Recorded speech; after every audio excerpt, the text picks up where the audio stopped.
Good day, I am Aira Lopez of BSN 3P, and today I will be performing the return demonstration for oxygen therapy. So, let us start. The purpose of this procedure is to relieve respiratory distress of the client and also to facilitate tissue oxygenation. Now, for the assessment that we have to do, we need to assess for the client's level of consciousness, understanding, and knowledge, and also the client's vital signs so that we can have a baseline data. We also need to assess the client's breath sounds and also signs and symptoms of respiratory distress. We also need to assess the functionality and availability of the needed materials to save the nurses time and energy. Now, if we are done with the assessment, we will now proceed to planning. So first, we need to gather and prepare the needed materials such as the oxygen source, the nasal cannula with the connecting tube, the plastic aerosol mask, and also humidifier, sterile water for humidifier. Again, we need our oxygen source and oxygen flow meter. We also need to provide a no smoking sign since oxygen is highly combustible. Now, for our procedure or implementation, so first we need to identify the client and explain the procedure. So, good day po ma'am. I am Aira Lopez for your student nurse for today. Ano pong pangalan niyo at birthday? Aira Lopez, 10/27. Okay po ma'am, thank you po. So yung gagawin po natin ngayon is bibigyan po natin kayo ng oxygen therapy para po ma-relieve natin yung respiratory distress ninyo and para na din po mabigyan natin ng sapat na supply ng oxygen po yung katawan po ninyo. Okay po ma'am? Alright po, thank you po. After that, we are going to place our hypo tray on the bedside table. And then we are going to perform hand hygiene and put on PPE if indicated.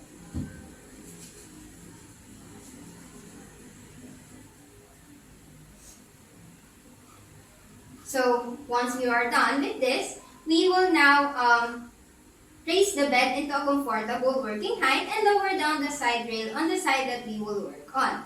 This is to prevent our back from having strain. So, assuming that we have already fixed the bed of our client, we will now take the client's vital signs and other baseline data. So, ma'am, kukuhanan ko lang po kayo ng vital signs. Okay po?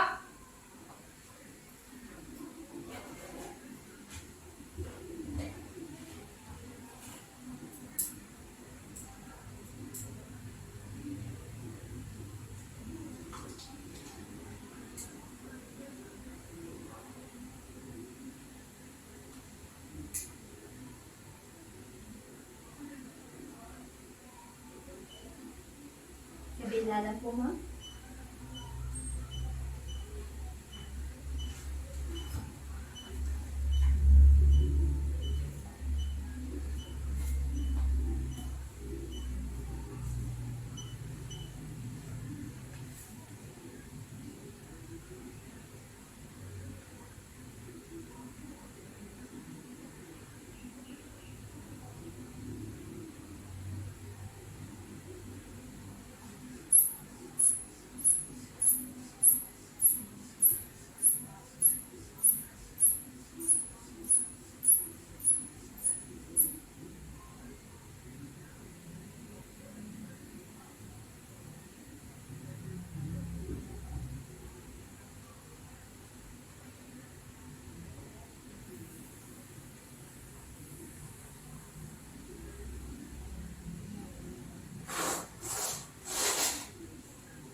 Ito lang po.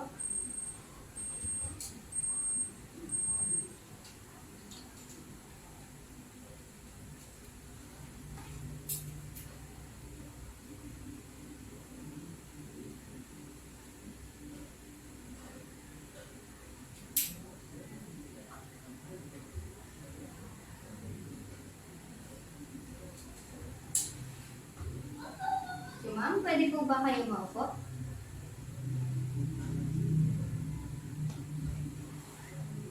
Tingnan lang po tayo malalim.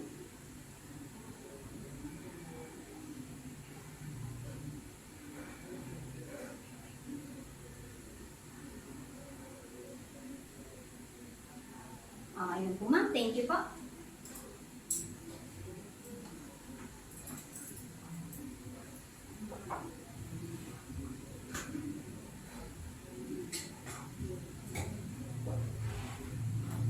So now we are done gathering our baseline data. After that, we will position our client into a semi-fowler's position because proper positioning prevents injury. So ma'am, ayusin na po natin yung position po ninyo.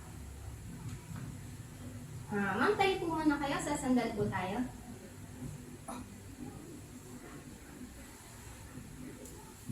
Dahil po ma'am, pwede na po kayong lumasok. Sandal po. Thank you po ma'am. So now, we are done positioning our client. We will move on now to our next step, which is to attach the nasal cannula into our oxygen source with humidifier.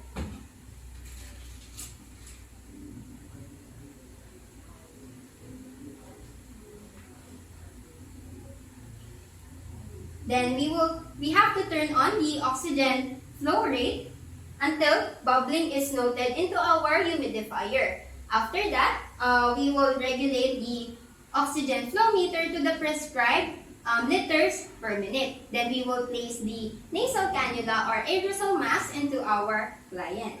So we should start first with the nasal cannula. But first, we have to clean the nostrils of our client with moistened cotton ball. So ma'am, linisin ko lang po yung ilong ninyo, okay?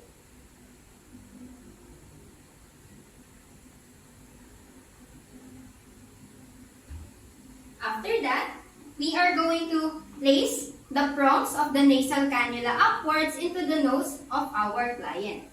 Ma'am, ilagay ko lang po. Then we will secure the tubing into the back of the ears of our client. And then under the chin.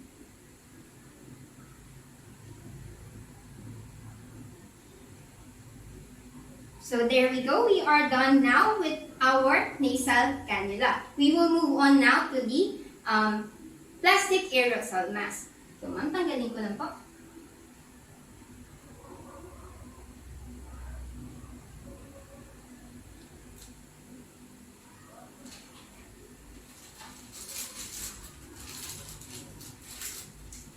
So for this, we just need to perform the earlier procedures.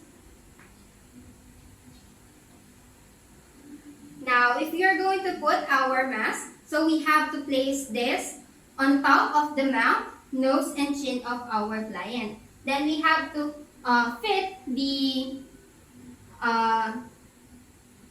adjust this into the nose bridge of our client to make it as fit as possible. Then we have to pull the elastic band on back of the head of our client. So, ma'am, dasin lang po tayo.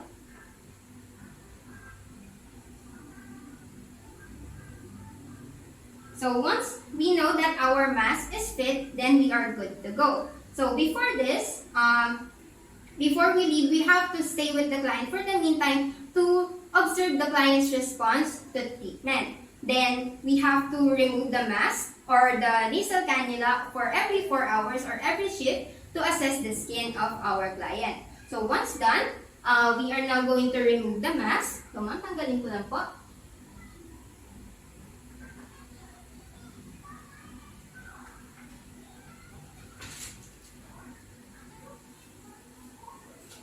And then, we are going to wipe the accumulated mist and assess the underlying skin of our patient. So, once done, we are now going to dispose all the used materials properly. And then lastly, we will document the procedure and other important data into the client's chart. So that concludes my written demonstration for this procedure. Thank you.